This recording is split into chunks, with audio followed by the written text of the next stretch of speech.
जय हिंद दोस्तों। अगर उत्तर प्रदेश का एग्जाम देने जा रहे हो तो कुछ ना कुछ तो आपको पढ़ना पड़ेगा और पढ़ने के लिए जरूरी है शिक्षा। और शिक्षा में उत्तर प्रदेश की शिक्षा व्यवस्था भी आपको पढ़नी पड़ेगी। पढ़ने वाली वैसे है नहीं ज़्यादा कुछ, क्योंकि क्या हाल है उत्तर प्रदेश की शिक्षा का बहुत अच्छे से आप लोगों को पता होगा, क्योंकि आप भी उत्तर प्रदेश के कहीं ना कहीं निवासी रहे होंगे, तो यही का कुछ ना कुछ झेला होगा। हालांकि बहुत बढ़िया कहें तो पूरे भारत की नहीं है शिक्षा व्यवस्था, लेकिन उत्तर प्रदेश उसमें चार चांद लगा देता है ना। तो पर जैसी है, पढ़ना तो पड़ेगा।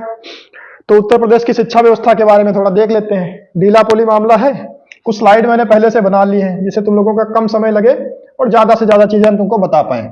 तो शिक्षा व्यवस्था को लेकर के लगभग 3 लेवल हम बेसिक मान लेते हैं। एक तो होता है एकदम प्राइमरी वाला जिसे बेसिक शिक्षा कहते हैं, फिर एक आता है माध्यमिक वाला जिसमें हाई स्कूल और इंटर आता है तुम्हारा, फिर उसके बाद में आता है उच्च शिक्षा। जैसा कि तुम लोगों को पता होगा, शिक्षा व्यवस्था जो है ये समवर्ती सूची का विषय है। समवर्ती सूची में होता क्या है, केंद्र सरकार और राज्य सरकार दोनों सरकारें मिलकर के कानून बना सकती हैं। केंद्र सरकार अपने स्तर पे काम करेगा, इसीलिए तुमने बहुत जगह पे देखा होगा केंद्रीय विद्यालय होते हैं। राज्य सरकार के तहत तुमने प्राइमरी विद्यालय देखे होंगे, बहुत सारे जगह पर डिग्री कॉलेज भी होते हैं, इंटर कॉलेज भी होते हैं, तो वो सारी चीजें तुमने देखी होंगी। पर हम जब शुरुआत करेंगे तो फिर दोनों चीजों को थोड़ा थोड़ा देख लेंगे। पर मेरा यहीं पर घूम घुमाकर जो भी रहेगा वीडियो ये, वो उसी के आसपास रहेगा जहां से तुम्हारे क्वेश्चन बनते हैं। पर मेरी आदत थोड़ी रहती है, इधर उधर हम निकल जाते हैं, तो वो तो जाएंगे ही, मुझे लगता है कहीं ना कहीं तो पहुंच ही जाएंगे। पर कोई नहीं, हमने स्लाइड बना ली थी, कोशिश करें जिससे ज्यादा से ज्यादा इधर उधर भटके ना। अब पहले शुरुआत करते हैं बेसिक शिक्षा से। बेसिक शिक्षा मतलब प्राइमरी एजुकेशन, उसके बारे में देख लेते हैं। सबसे पहले आता है माध्यमिक शिक्षा निदेशालय। उत्तर प्रदेश में माध्यमिक शिक्षा निदेशालय की स्थापना कब होती है? 1972 में। क्या अच्छा कोई बता सकता है कहां पे है माध्यमिक शिक्षा निदेशालय? तो ऑप्शन हो जाएगा तुम्हारा प्रयागराज। और ये बहुत ही आसान वाले सवाल हैं जिसको तुम लोग देख करके ही कर सकते हो। पर ऐसे क्वेश्चन अगर आ जाएंगे तो तुम लोग कहोगे सर पेपर का लेवल बहुत हाई था, पता नहीं कहां से पूछ दिया गया, ये तो कभी किसी ने पढ़ाया ही नहीं। माध्यमिक शिक्षा निदेशालय कहां है या इसकी स्थापना कब हुई थी, उसके बारे में कुछ तो कोई बता भी नहीं पाएगा इतनी जल्दी। लेकिन अगर मिड डे मील के बारे में पूछे तो मिड डे मील तो बता दोगे, मुझे पता है बहुत सारे लोगों ने पढ़ा होगा कि मिड डे मील की शुरुआत कब हुई थी? 1995। मिड डे मील की व्यवस्था क्यों लाई गई थी? क्योंकि हुआ क्या था, अब कैसी अपने यहाँ शिक्षा व्यवस्था है इसके बारे में सबको आइडिया है। लोग भेजते ही नहीं पहली बात तो पढ़ने, और पढ़ने भेज भी दें तो फिर बच्चे का जाने का मन नहीं होता है, क्योंकि वहाँ इस तरीके से अध्यापक पढ़ाते हैं कि पढ़ने में मन ही नहीं लगता बच्चे का, तो वो फिर जाता नहीं स्कूल है। सरकारों ने भी कोशिश किया कि यार कुछ ना कुछ करते हैं इनको कि जिससे इनका पढ़ने में मन लगे। उसके लिए फिर क्या किया गया, गार्जियन लोगों से पूछा गया कि भैया क्या व्यवस्था है तुम्हारी, क्यों नहीं भेजते हो इनको, समस्या क्या है? मैं बताया कि हमारे पास इतनी व्यवस्था है ही नहीं कि इनको हम भेजें। तो कहा कि फ्री में शिक्षा दी जाएगी, खाना भी फ्री में मिलेगा। तो वही खाना फ्री वाली व्यवस्था ही है, ये 1995 में 1995 में होती है। अच्छा, इसमें यह ध्यान रखना इसमें खाना नहीं मिलता था। 1995 में जब ये शिक्षा व्यवस्था आई थी मिड डे मील की, उसमें इनको खाना ना दे करके राशन मिलता था, सूखा राशन, जैसे अभी राशन की दुकान से लाते हो वैसे ही सूखा राशन मिलता था, खाना नहीं मिलता था। उसके बारे में बाद में बात करेंगे। फिर आई 2001 2002 सॉरी 2000 और 2001 में, है ना, सन 2000 और 2001 में इस सत्र में आती है शिक्षा मित्र योजना। जब धीरे धीरे प्रोत्साहन मिला, मिड डे मील की व्यवस्था हुई और कुछ योजनाएं चलाई गई जिसके तहत जब बच्चे जाने लगे स्कूलों में तब अध्यापकों की कमी हो गई, योग्य अध्यापक नहीं थे, तो उस समय चलाया गया शिक्षा मित्र योजना। शिक्षा मित्र योजना आई थी लगभग सन 2000 2001 में। इसको ध्यान रखना, शिक्षा मित्र योजना कब आई थी? सन 2000 और 2001 में। फिर भी बच्चे अब जा नहीं रहे थे ज्यादा, बच्चों को वहां तक ले जाने के लिए चलाया गया अभियान जिसका नाम रखा गया सर्व शिक्षा अभियान। ये जस्ट इसी के बाद आएगा, सन 2001 2002। ये सत्र का नाम होता है, शिक्षा व्यवस्था में ऐसा ही चलता है, सत्र चलता है, तुम्हारा भी सत्र हुआ होगा, है ना। तो ध्यान रखना, सर्व शिक्षा अभियान अगर पूछा जाए तो सन 2001 सन 2002 इसके आसपास चलता है, ठीक है, शिक्षा अभियान। और ये सन 2001 और सन 2002 के आसपास चलाई गई। अभी आप लोगों को लगा होगा बीच में फ्लिक किया वीडियो, तो वीडियो फ्लिक नहीं किया है, वो एडिट किया गया, बीच में गायब हो गए थे, लाइट चली गई थी ठीक है। तो ध्यान रखना इसको, सर्व शिक्षा अभियान कब चालू किया गया? सन 2001 और सन 2002 में। अब बच्चे फिर भी नहीं जा रहे हैं, फिर क्या किया गया, इसमें थोड़ा सा संशोधन किया गया। और संशोधन के बारे में थोड़ा संवैधानिक व्यवस्थाएं यहाँ पे देख लो। यहाँ पे एक चीज तुमको अलग से बता देते हैं। हुआ क्या, एक महिला थी, इनका नाम था मोहिनी जैन। ज्यादा डिटेल में नहीं बताएंगे पर थोड़ा सा देख लो। मोहिनी जैन एक उत्तर प्रदेश की ही महिला थी और वो कर्नाटक में पढ़ने जाते हैं। वहां मेडिकल की पढ़ाई करने जाती हैं, इनको फीस बहुत महंगी पड़ जाती है। तो फिर ये अपना हाई कोर्ट में वहां की एक रिट दायर करती हैं याचिका में। तो उसमें होता क्या है, कर्नाटक हाई कोर्ट में अपनी याचिका में ये कहती हैं कि जब इतनी ज़्यादा महंगी शिक्षा होगी तो हम शिक्षा ले नहीं पाएंगे, और ये हमारे सम्मान से जुड़ा हुआ है। ऐसा कि जिंदा रहने के लिए हमको सम्मान के साथ जिंदा रहना भी हमारा अधिकार है, और शिक्षा नहीं होगी तो हमको सम्मान कैसे मिलेगा। तो फिर कर्नाटक हाई कोर्ट क्या करता है, इनको ऐसा दिया जाता है। उसी के बाद में मतलब ये कि ऐसा तुमको लंबा सा ज़्यादा बताएंगे नहीं, क्योंकि ज़्यादा लंबा खिंच जाएगा। हम कहते हैं ना कि हमारे लंबी खींचने की आदत हो गई है, पर इसको ध्यान रखो ऐसे कि सिंपल सा ध्यान रखो, ये वही वाला केस है जिसके बाद में क्या किया जाता है, शिक्षा का अधिकार बना दिया जाता है। क्या बनाया जाता है, हर आदमी का शिक्षा का अधिकार हो जाता है। आदमी कह लो या फिर बच्चा कह लो, है ना, बालक। तो शिक्षा का अधिकार क्या हो जाता है, इसी केस के बाद में मौलिक अधिकार बन जाता है। क्या बन जाता है, शिक्षा का अधिकार एक मौलिक अधिकार बन जाता है। मौलिक अधिकार मतलब इसे कोई तुमसे छीन नहीं सकता। मौलिक अधिकार या फिर मूल अधिकार कह सकते हो। मूल अधिकार वो अधिकार है जिन्हें तुमसे कोई नहीं छीन सकता, है ना, किसी भी कंडीशन में। उसमें इसको रख दिया गया। पर एक क्वेश्चन बहुत बेसिक सा अगर तुमसे पूछेगा तो पूछेगा शिक्षा का अधिकार कहां पे दिया गया है संविधान में। तो संविधान के भाग 3 में, क्योंकि मूल अधिकारों की अगर बात की जाए तो भाग 3 में ही है। भाग 3 में भी अगर तुमसे पूछा जाए तो कौन सा अनुच्छेद होगा, तो अनुच्छेद हो जाएगा 21A। इसको ध्यान रखना। अच्छा, अगर पेपर थोड़ा टफ करेगा तो इसमें यह पूछेगा कि शिक्षा का अधिकार हमारे संविधान में पहले तो था नहीं, क्योंकि भाग 21 में, अनुच्छेद 21 में शिक्षा के अधिकार के बारे में बात नहीं की गई थी। वहां पे प्राण एवं दैहिक स्वतंत्रता के बारे में बात की गई थी, लेकिन 21A में इसको जोड़ा गया, शिक्षा का अधिकार। तो तुमसे अगर ज्यादा टफ करेगा तो क्वेश्चन ऐसे पूछेगा इसके कब जोड़ा गया, तो उसको ध्यान रखना। 86वां संविधान संशोधन हुआ था। क्या हुआ था, 86वां संविधान संशोधन हुआ था। क्या कोई बता सकता है कब हुआ था, 86वां संविधान संशोधन हुआ था? कोई बताएगा कब हुआ था ये? बैठ जाओ भाई, 86वां संविधान संशोधन कब हुआ था? कौन बता सकता है 86वां संविधान संशोधन? कौन बता सकता है कब हुआ था ये? तो 86वां संविधान संशोधन हुआ था सन 2003 में। उसके बाद में शिक्षा के अधिकार को क्या बना दिया गया, मौलिक अधिकार बना दिया है। मतलब अब ये हर आदमी का अधिकार है कि उसको वो शिक्षा लेगा ही। 6 से 14 वर्ष तक के बच्चों के लिए अनिवार्य शिक्षा कर दी गई थी। इसके तहत क्या कर दिया गया था, 6 से 14 वर्ष तक के बच्चों के लिए शिक्षा अनिवार्य कर दी गई थी। चलिए फिर से अपने टॉपिक पे आते हैं। अब बात करते हैं शिक्षा का अधिकार अधिनियम। अब इसके बारे में तो तुम लोग आराम से बता दोगे। शिक्षा का अधिकार अधिनियम कब आता है, कितने लोग बता देंगे? देखो, शिक्षा का अधिकार हमारा बन गया था 2003 में 86वें संविधान संशोधन के तहत, लेकिन ये लागू नहीं होता है। इस बात को ध्यान रखना, क्योंकि हमारे यहाँ बताया ना कि इतनी बेहतरीन शिक्षा के लिए व्यवस्थाएं हैं तब से लेकर के अभी तक कि लागू, देखो ये जब बनता है तुम्हारा शिक्षा का अधिकार अधिनियम, ये 2003 में बनकर के तैयार हो जाता है, लेकिन ये प्रस्ताव पारित हो चुका है, ये कानून पारित हो गया शिक्षा के अधिकार का, लेकिन ये पास तो है, लागू नहीं है। लागू क्यों नहीं है? क्योंकि हम लोग इतना सजग है ना शिक्षा को लेकर के, इसीलिए बहुत जल्दी पास कर देते हैं। 2009 में, मात्र 6-7 सालों का गैप तो है, इतना गैप तो चलता है। शिक्षा कौन सी बड़ी चीज है, ये सब छोटी मोटी चीजें, इनमें गैप हो जाता है। चुनाव गैप नहीं होता, चुनाव इंपॉर्टेंट चीज है, हर 5 साल पे होने चाहिए। और 5 साल छोड़ो, हर साल तो होते हैं। किसी दिन पंचायत के चुनाव हो रहे हैं, किसी दिन विधानसभा के हो रहे हैं, किसी दिन लोकसभा के हो रहे हैं, हर साल ही चुनाव होते रहते हैं। आज नहीं तो कल, कल नहीं तो परसों, यहाँ नहीं तो वहां, वहां नहीं तो सारे जहां में, तो चुनाव तो होते रहते हैं, वो इंपॉर्टेंट चीज है। और शिक्षा जाए भाड़ में, वही हाल है, ये देश का हाल है। केंद्र में, ये केंद्र की बता रहे हैं, उत्तर प्रदेश का तो उससे भी उत्तम है ना, उत्तर प्रदेश उत्तम प्रदेश है।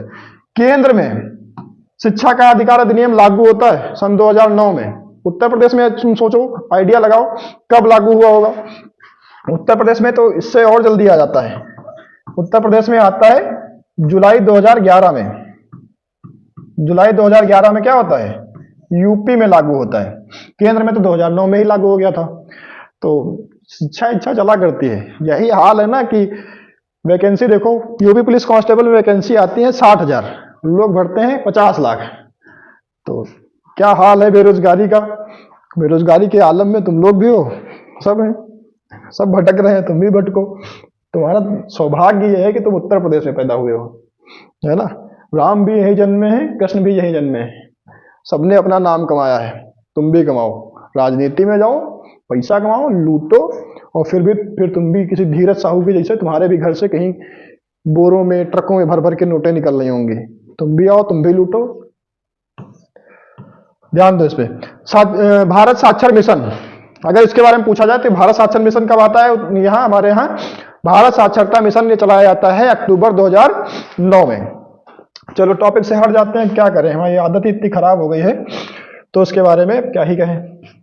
चलो अगला देखो, माध्यमिक शिक्षा के बारे में बात करते हैं। बेसिक शिक्षा तो हो गई, अब माध्यमिक शिक्षा की बात करते हैं। माध्यमिक शिक्षा वही जो हाई स्कूल और इंटर वाली है तुम्हारे, है ना। अब तुमसे अगर पूछा जाए माध्यमिक शिक्षा निदेशालय, इसकी स्थापना कब होती है, कौन कौन बता सकता है?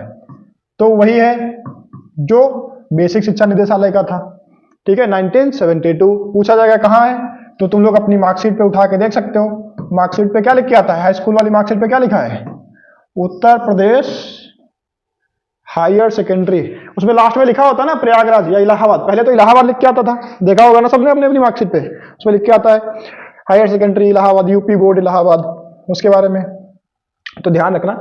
अच्छा बात की जाए माध्यमिक शिक्षा चयन बोर्ड, इसकी स्थापना कब होती है, तो 1982। बहुत ही आसान तरीके से याद रखोगे, 1972 और 1982। अब दूसरी बात अगर पूछी जाए कि बालिकाओं के लिए आवासीय विद्यालय की व्यवस्था कब कराई गई, उसका नाम पहली बार ध्यान रखना, आवासीय विद्यालय, ये पूछा गया एक बार बीएड में पूछा गया है, तो इसको ध्यान रखना है। कस्तूरबा गांधी आवासीय बालिका शिक्षा योजना, इसमें क्या होता है, बालिकाओं को रहने और वहां पे पढ़ने सीखने के लिए योजना चलाई गई थी। कितने लोग बता सकते हो? देखो तुम्हारे ही प्रदेश का, तुम्हारे ही क्षेत्र का ये सारी योजनाएं हैं, और इसमें से कितनी योजनाओं के बारे में तुम सब लोग जानते हो, इसके बारे में हमें बताओ। तुम में से आधे भी ऐसे नहीं होंगे जो इन योजनाओं के बारे में जानते हो। मुझे इस बात पे बहुत गर्व है कि हमारी शिक्षा व्यवस्था इतनी बेहतरीन है, और तुम भी गर्व कर सकते हो। जो हम कर रहे हैं तो तुमको करने में क्या दिक्कत है ना। कहते हैं ना, वो एक शायर हुए थे राहत इंदौरी, और उन्होंने इस बारे में कहा था, पर शायरी नहीं सुनाएंगे, मूड नहीं है, पहली बात तो आधी याद भी नहीं है। उच्च शिक्षा पे आते हैं। उच्च शिक्षा में वो कहते थे ना कि आएंगे घर कई जद में, यहाँ केवल मेरा मकान थोड़ी है, तो वही वाला है, सब आओगे उसी में। शिक्षा, उच्च शिक्षा के बारे में बात करते हैं। हायर एजुकेशन, 12th के बाद जो शिक्षा होती है उसे हायर एजुकेशन कहते हैं। तो हायर एजुकेशन के लिए तुम लोगों को अच्छे से पता होगा कि बहुत सारे विश्वविद्यालय बनाए जाते हैं, है ना। विश्वविद्यालयों पे बात करने से पहले हम थोड़ा देख लेते हैं केंद्रीय विद्यालयों के बारे में। तो केंद्रीय विद्यालय जो हैं उत्तर प्रदेश में 6 हैं। कितने हैं? 6। तो केंद्रीय विश्वविद्यालय की अगर तुमसे बात पूछी जाए तो तुम ध्यान रखना, उत्तर प्रदेश में केंद्रीय विद्यालय कितने हैं? ये 6 हैं। इनमें से 4 तो हैं सामान्य। 4 कैसे हैं? सामान्य। सामान्य का मतलब ये नहीं कि केवल सामान्य के बच्चे इसमें पढ़ेंगे, सामान्य मतलब जो नॉर्मल से कॉलेज में सारी कोर्सेज सिखाए जाते हैं वो वाले। 2 है विशिष्ट, उसमें से एक है जिसमें विमानन की सुविधा दी जाती है। विमानन मतलब हवाई जहाज, है ना, बड़ी बड़ी शिक्षाएं दी जाती हैं। दूसरा जो है वो कृषि से संबंधित है। ठीक है बालक, क्या कर रहे हो ये? चलो इसको ध्यान रखो। दूसरा किससे संबंधित है? ये कृषि से संबंधित है ना। विमानन मतलब उड्डयन मंत्रालय से संबंधित है, उड़ने की चीजें सीखोगे, पायलट बनोगे उसमें, है ना, बहुत सारी चीजें उसमें सीखोगे जो उससे जुड़ी हुई हैं। और एक है कृषि वाला। तो सबके बारे में देख लेते हैं। ये क्वेश्चन पूछे हुए हैं जो तुम्हारे सामने इस स्लाइड पे यहाँ पे लिखे हुए हैं, इनके बारे में तुमको पता होना चाहिए। जैसे तुमसे पूछा जाए राजीव गांधी राष्ट्रीय विमानन विश्वविद्यालय, विश्वविद्यालय है ध्यान रखना, यूनिवर्सिटी। तुमसे पूछा जाएगा राजीव गांधी राष्ट्रीय विमानन विश्वविद्यालय कहां पे है, तो तुमको यही बताना पड़ेगा। और ये भी पूछेगा इसकी स्थापना कब हुई थी, तो वो भी तुमको बताना पड़ेगा, क्योंकि बहुत ज्यादा पुराना नहीं है। कांग्रेस की सरकार थी 2013 में, और तभी सॉरी 2013 में कांग्रेस की सरकार ने रायबरेली में, क्योंकि कांग्रेस के जो बड़े बड़े नेता हैं, बड़े बड़े नेता मतलब बहुत बड़े वाले, जो प्रधानमंत्री भी रहे हैं और वर्तमान में कह सकते हैं कांग्रेस के राष्ट्रीय अध्यक्ष भी हैं, अभी तो फिलहाल छोड़ दिए उत्तर प्रदेश, कुछ उम्मीदें नहीं रह गई उत्तर प्रदेश से उन लोगों को। तो वही वाला उनका शहर है रायबरेली। तो क्या ही व्यवस्था कराई है रायबरेली में। तो उससे यही ध्यान रखो कि राजीव गांधी के नाम पे एक यहाँ पे राष्ट्रीय विमानन विश्वविद्यालय है, और साथ ही साथ देखा जाए तो उत्तर प्रदेश में एम्स भी यहाँ है। ठीक है, पर वहाँ की व्यवस्था एम्स में कैसी है ये हम उत्तर प्रदेश वाले जानते हैं, बाहरी वाले तो बस अंदाजा लगाए, बस इसी बात से खुश हो लेते हैं कि हाँ एम्स है, तो चलता है नहीं चलता है अलग बात है। रानी लक्ष्मीबाई कृषि विश्वविद्यालय के बारे में अगर बात करें तो ये 14 में बनता है। कब बनता है? 2014 में। जैसा कि नाम से ही पता है कि रानी लक्ष्मीबाई के नाम पे है, तो कहाँ होगा इसमें ज्यादा तुमको सोचने की, याद करने की जरूरत है नहीं, क्योंकि रानी लक्ष्मीबाई कहाँ की थी? झांसी की थी, तो तुमको ये याद रहेगा। रानी लक्ष्मीबाई कहाँ की है? झांसी की। तो रानी लक्ष्मीबाई कृषि विश्वविद्यालय कहाँ हो जाएगा? ये झांसी में हो जाएगा। 2014 में ही इसकी स्थापना की जाती है। उसी के बाद कांग्रेस पे चले जाते हैं। इलाहाबाद विश्वविद्यालय की बात करें तो इसकी स्थापना होती है 1887, और जैसा कि इसके नाम में ही इलाहाबाद है, तो उसमें ज्यादा तुमको सोचने की जरूरत है नहीं कि प्रयागराज में ही होगा, है ना। पर एक बात इसके बारे में और ध्यान रखना कि ये उत्तर प्रदेश का सबसे पुराना है। उत्तर प्रदेश का सबसे पुराना विश्वविद्यालय कौन हो जाएगा? तो यही हो जाएगा, इलाहाबाद विश्वविद्यालय। और ये बहुत इंपॉर्टेंट क्वेश्चन है तुम लोगों के लिए, इसको ध्यान रखना। 1887। वही बात की जाए भीमराव अंबेडकर विश्वविद्यालय, तो इसकी स्थापना होती है 1996 में। और ये कहाँ है? हमारी राजधानी, यानी कि उत्तर प्रदेश की राजधानी लखनऊ में। तो इसके बारे में भी ध्यान रखना है। तो डॉक्टर भीमराव अंबेडकर विश्वविद्यालय कहाँ हो जाएगा? लखनऊ में हो जाएगा। और इसके बारे में ध्यान रखना है, इसकी स्थापना 1996 में होती है। अगला देखते हैं। अब आ जाते हैं बीएचयू के बारे में। बीएचयू को थोड़ा डिटेल में समझेंगे, क्योंकि इससे क्वेश्चन कई बार आते हैं और कई तरीके से आते हैं। जैसे पूछा जाएगा बीएचयू का पुराना नाम बताओ, तो इसका पुराना नाम था सेंट्रल हिंदू कॉलेज। क्या नाम था इसका? पहले नाम था सेंट्रल हिंदू कॉलेज। तो पुराना नाम अगर पूछेगा तो तुम ये बता दोगे। पूछेगा सेंट्रल हिंदू कॉलेज की स्थापना कब हुई थी, तो 1898 में हुई थी। पूछेगा इसकी स्थापना किसने की थी, तो भी बता सकते हो, मदन मोहन मालवीय, है ना। इनको महामना मदन मोहन मालवीय भी कहते हैं, ये नाम याद रखना। तो बीएचयू यानी सेंट्रल हिंदू कॉलेज की स्थापना किसने की थी, तो 1898 में सेंट्रल हिंदू कॉलेज की स्थापना मदन मोहन मालवीय साहब ने की थी। आगे चल करके 1916 में, कब? 1916 में इसका नाम बदल करके क्या कर दिया जाता है? बनारस, क्या कर दिया जाता है? बनारस हिंदू, क्या कर दिया जाता है? बनारस हिंदू विश्वविद्यालय। क्या कर दिया जाता है? विश्वविद्यालय। ये वीवी से मतलब समझ रहे हो, इसका मतलब है विश्वविद्यालय। तो इसका आगे बदल करके नाम 1916 में बनारस हिंदू विश्वविद्यालय कर दिया जाता है। इसके बारे में खास बात यह जरूर ध्यान रखना कि ये पूरे एशिया का सबसे बड़ा है, ना सिर्फ भारत का, ना सिर्फ भारत का, बल्कि पूरे एशिया का सबसे बड़ा विश्वविद्यालय है। सबसे बड़ा विश्वविद्यालय है, उस समय का भी और अभी का भी। पूरे एशिया का सबसे बड़ा विश्वविद्यालय कौन हो जाएगा? बनारस हिंदू विश्वविद्यालय। कब इसके नाम बदला गया? 1916 में। यह क्वेश्चन पूछा गया है। स्थापना कब होती है? 1998 में। शायद मेरे समझ से नहीं पूछा गया, पर ध्यान रखना स्थापना किसने की है, यह बहुत बार पूछा गया है।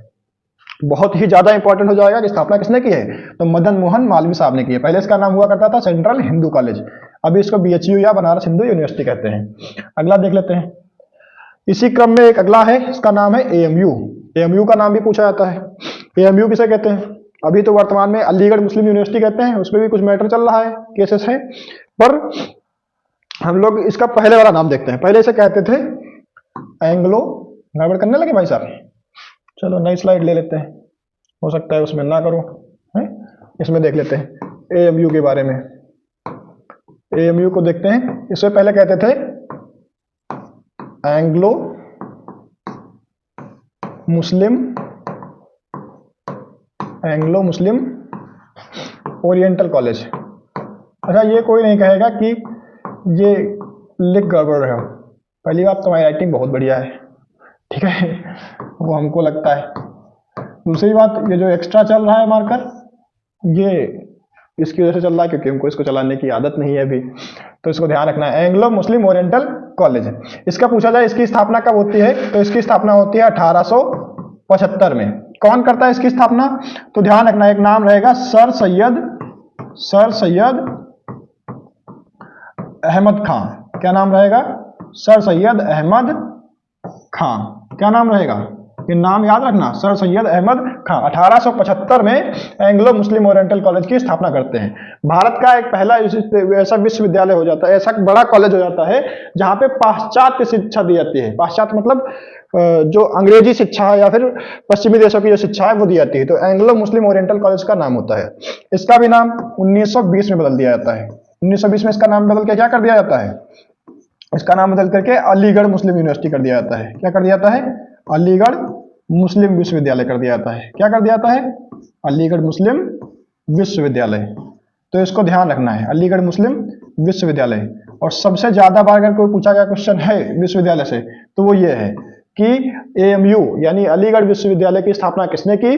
तो सर सैयद अहमद खान ने की। कब हुई स्थापना? तो तुम 1920 लगाना, 1875 मत लगाना, ठीक है?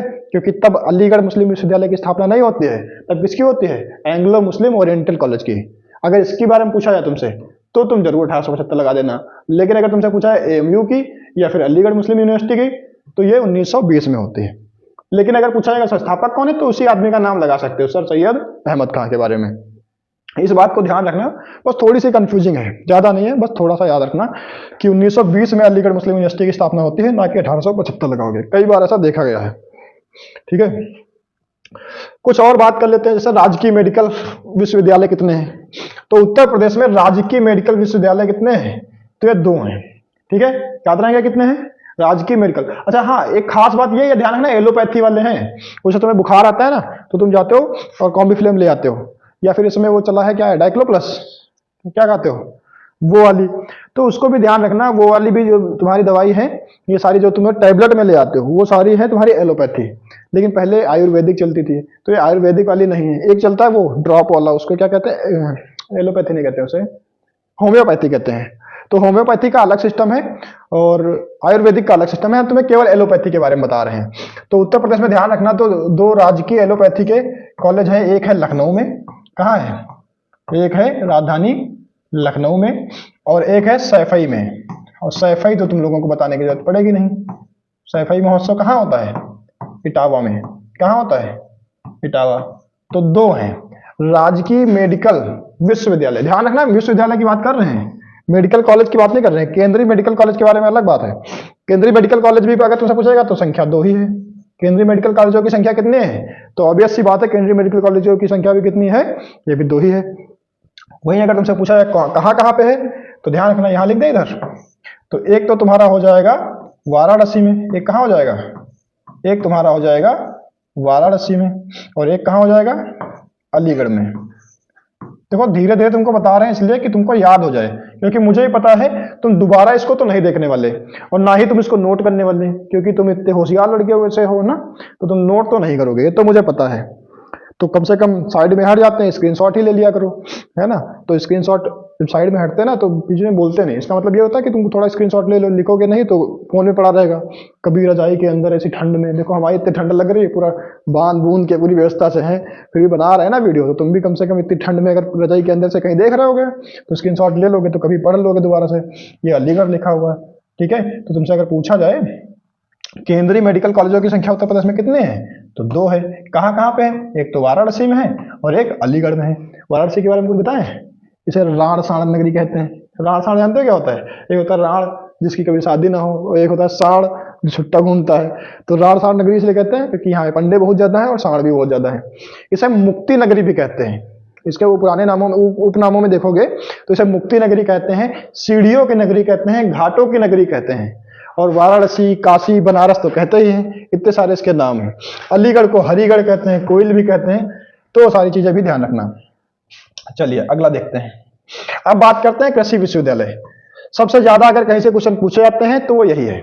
बताओ कृषि विश्वविद्यालयों की संख्या कितनी है? उत्तर प्रदेश में कृषि विश्वविद्यालयों की संख्या कितनी है? 6 है। और आई होप मैंने 6 यहाँ पे लिखे हुए हैं।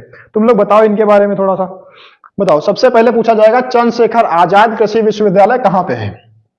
तो पहली बात तो यह है कि इसकी स्थापना 1875 में होती है और ये कानपुर में है। कहाँ है? कानपुर में। कहाँ है? कानपुर में। अगला बताओ आचार्य नरेंद्र देव कृषि विश्वविद्यालय। ध्यान रखना मेरी बात को, ये सबसे इंपॉर्टेंट है इनमें से। क्यों? क्योंकि ये ऐसी स्ट्रेटेजिक लोकेशन पे है जो इस समय सबसे ज्यादा सुर्खियों में है। नाम है अयोध्या। क्या नाम है? अयोध्या। और अयोध्या में राम मंदिर का उद्घाटन हो रहा है ना? तो इसलिए अयोध्या बहुत ही ज्यादा चर्चा में है। अयोध्या को पहले फैजाबाद भी कहते थे। क्या कहते थे? अयोध्या को पहले फैजाबाद भी कहते थे। तो इसको ध्यान रखना है, ठीक है? बांदा कृषि विश्वविद्यालय तो कहाँ हो जाएगा? तो बांदा में ही हो जाएगा, ठीक है, तो इसमें कुछ और याद करने की जरूरत ही नहीं है। सरदार पटेल बताओ, सरदार पटेल सबने सुना होगा, बहुत फेमस भी है और बहुत बार पूछा गया है। सरदार पटेल के बारे में बताओ, सरदार पटेल कहाँ हो जाएगा? सरदार पटेल हो जाएगा तुम्हारा जहां पे तुमने देखा होगा खेल के लिए, या फिर क्रांति नगरी कहते हैं उसे, कैंची नगरी भी कहते हैं। कैंची नगरी जानते हो? कैंची नगरी किसे कहते हैं? मेरठ को कहते हैं। तो मेरठ क्या हो जाएगा तुम्हारा? सरदार पटेल कृषि विश्वविद्यालय कहां पे हो जाएगा? तो ये मेरठ में हो जाएगा। ध्यान रखना, क्रांति नगरी भी इसे कहते हैं और कैंची नगरी भी इसे कहते हैं। रानी लक्ष्मीबाई के बारे में पूछा है तो कहीं सोचना ही नहीं, बस सीधे झांसी लगा दो। क्या पूछे है? झांसी। सीधे क्या लगाओगे? रानी लक्ष्मीबाई। अभी बताया था 2014 में इसकी स्थापना हुई थी, पीछे ही बताया ना, तो इसको ध्यान रखना है। अच्छा, सैम हिगिमवाटम, इनके बारे में कौन बताएगा? ये पहले, बहुत पहले कुछ बन करके आए थे भारत में और फिर रह गए। भारत में एक शहर है नैनी। नैनी कहाँ है? प्रयागराज में। कहाँ है? प्रयागराज में। तो ध्यान रखना, प्रयागराज में इनके नाम से अभी भी कृषि विश्वविद्यालय चलता है। ठीक है, तो कृषि विश्वविद्यालय से थोड़े क्वेश्चन आते हैं, तो इनको भी तुम लोग ध्यान रखना। आई होप इतने ही सारे हैं, बाकी और तो कुछ है नहीं, इतनी चीजें हैं, यही तुम अगर रिवाइज कर लोगे तो तुम्हारा काम हो जाएगा इसमें। ठीक है, और कुछ ज्यादा चीजें है नहीं, इनको रिवाइज करके अगर एक बार तुमने देख लिया तो आई होप उत्तर प्रदेश की शिक्षा से संबंधित कोई भी क्वेश्चन तुम्हारा छूटने वाला है नहीं। और अगर छूट जाता है तो फिर अगले वीडियो में बना लेंगे। ठीक है, तब तक के लिए जय हिंद।